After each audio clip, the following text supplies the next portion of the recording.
नमस्कार, मी धनंजय सानप द ॲग्रोवन शोमध्ये तुमचं स्वागत. राज्याच्या विविध भागात जोरदार पावसानं हजेरी लावलेली आहे.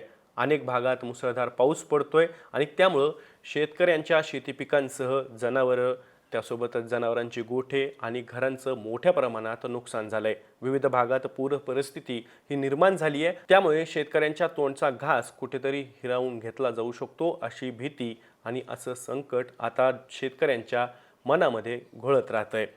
या सगळ्या पार्श्वभूमीवरती राज्याचे मुख्यमंत्री देवेंद्र फडणवीस नेमके काय म्हणाले, राज्यामध्ये कोणत्या भागामध्ये किती पाऊस झालेला आहे आणि त्याचा फटका शेतकऱ्यांना कशा पद्धतीनं बसलेला आहे, याचीच माहिती आपण थोडक्यात आज द ॲग्रोवन शोमधून जाणून घेणार आहोत. त्यामुळे तुम्ही व्हिडिओ शेवटपर्यंत नक्की बघा. राज्यात मागच्या 2-3 दिवसांपासून विविध भागांमध्ये जसं की मराठवाडा असेल, विदर्भ असेल, कोकण असेल, मध्य महाराष्ट्र असेल, त्यासोबतच उत्तर महाराष्ट्राचा काही भाग असेल, यामध्ये मोठ्या प्रमाणात अतिवृष्टी ही झाल्याचं आपल्याला पाहायला मिळत आहे. आणि त्यामुळे ऊस असेल, कापूस असेल, सोयाबीन असेल, त्यासोबतच तूर असेल, उडीद असेल, मूग असेल, या विविध पिकांसोबतच कांदा, या पिकांना मोठ्या प्रमाणात फटका या पावसाचा बसल्याचं आपल्याला पाहायला मिळत आहे. आणि त्यामुळे शेतकऱ्यांवरती ऐन खरीप हंगामातच आता कुणाकडे नेमकी दाद मागायची असा एक प्रश्नसुद्धा शेतकऱ्यांच्या मनावरती निर्माण झालेला आहे. या सगळ्या पार्श्वभूमीवरती राज्याचे मुख्यमंत्री देवेंद्र फडणवीस यांनी आज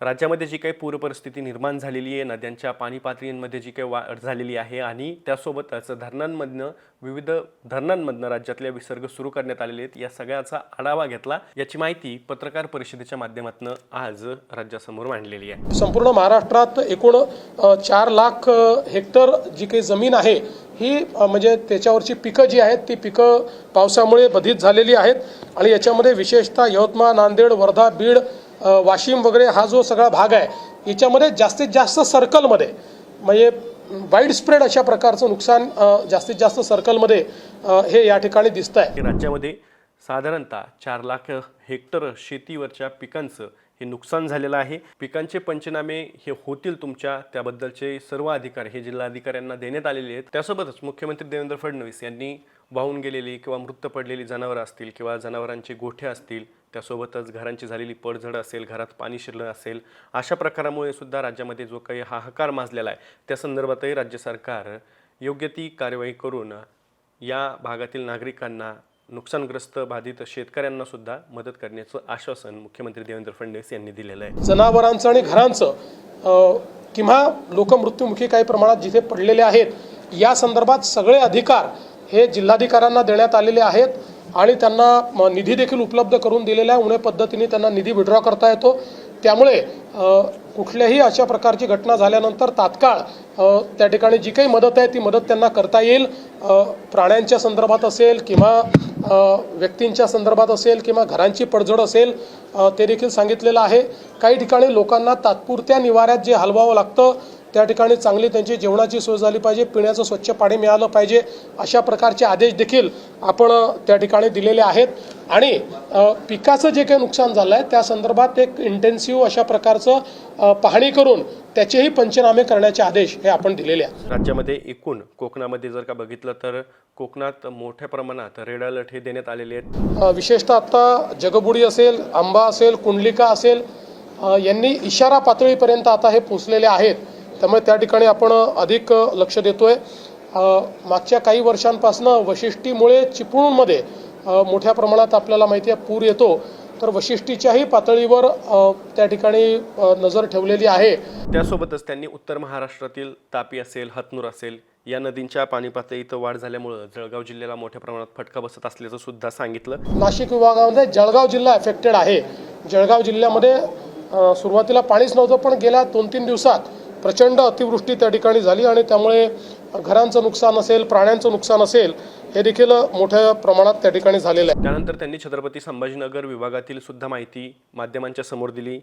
ते म्हणाले की बीड, लातूर, नांदेड या भागामध्ये मोठ्या प्रमाणात छत्रपती संभाजीनगरच्या विभागाच्या या भागामध्ये मोठ्या प्रमाणात पूर परिस्थिती ही निर्माण झालेली आहे. इकडे छत्रपती संभाजीनगर विभागामध्ये आलो तर या ठिकाणी बीड, लातूर आणि नांदेड या ठिकाणी मोठ्या प्रमाणात पूरस्थिती आहे. मागच्या काळात हिंगोली, परभणीतही पाऊस जोरात आला पण आत्ताच्या परिस्थितीमध्ये गेले 2 दिवस आणि पुढचे 3 दिवस बीड, लातूर आणि नांदेड इथली पूरस्थिती जी आहे ही जरा संभावित आहे। विशेषतः आपल्याला माहिती आहे की नांदेड जिल्ह्यामध्ये मुखेड च्या भागामध्ये जो मुक्रमाबाद आहे त्या ठिकाणी जवळपास 206 mm पाऊस पडला, म्हणजे ढगफुटी सदृश अशा प्रकारचा पाऊस हा त्या ठिकाणी पडलेला आहे आणि त्यामुळे जवळपास 5 लोक बेपत्ता झाले, 150 पेक्षा जास्त जनावरांचा वाहून गेल्याचा किंवा मृत्यू झाल्याचा संभव आहे आणि विशेषतः खूप लोक त्या ठिकाणी अडकले होते।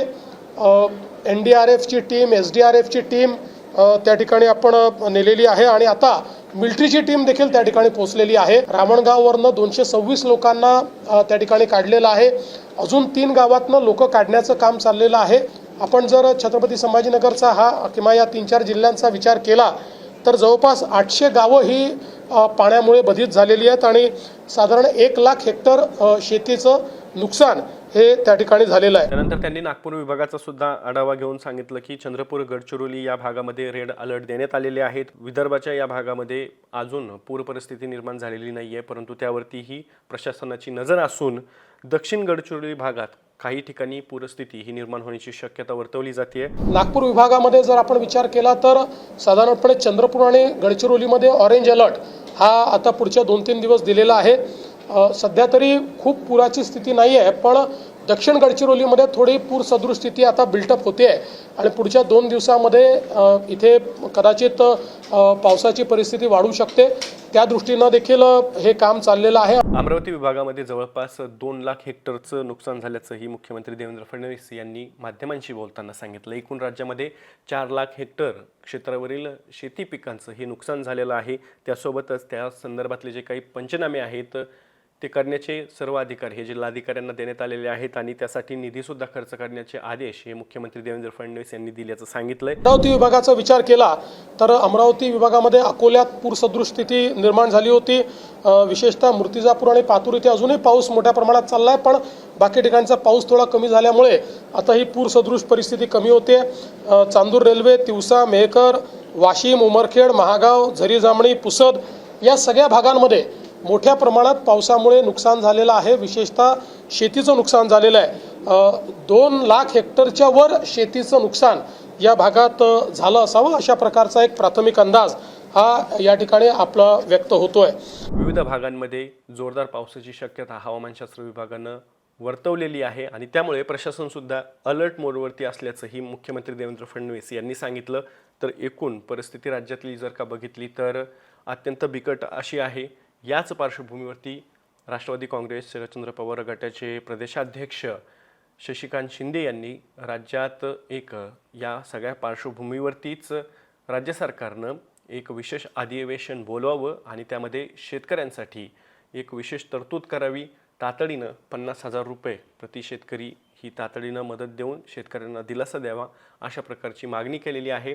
या संदर्भात त्यांनी असंही सांगितलं की राज्याच्या विविध भागात अतिवृष्टी होत असूनही अद्यापही पंचनामे हे झालेले नाही आहेत आणि त्यामुळं शेतकऱ्यांची मोठ्या प्रमाणात एक कोंडी झालेली आहे। अतिवृष्टीचा एक फटका मोठ्या प्रमाणात बसलेला आहे, त्यामुळे राज्य सरकारकडून आता तातडीनं शेतकऱ्यांना मदत ही देण्यात यावी अशी मागणी शशिकांत शिंदे यांनी केलेली आहे। तर राज्यातील विविध भागातनं शेतकऱ्यांची सुद्धा मागणी आहे की राज्य सरकारनं तातडीनं मदत ही द्यावी आणि शेतकऱ्यांना तातडीनं आधार देण्यासाठी ही मदत वितरित करण्यात यावी अशा प्रकारची मागणी ही शेतकरी करतायत।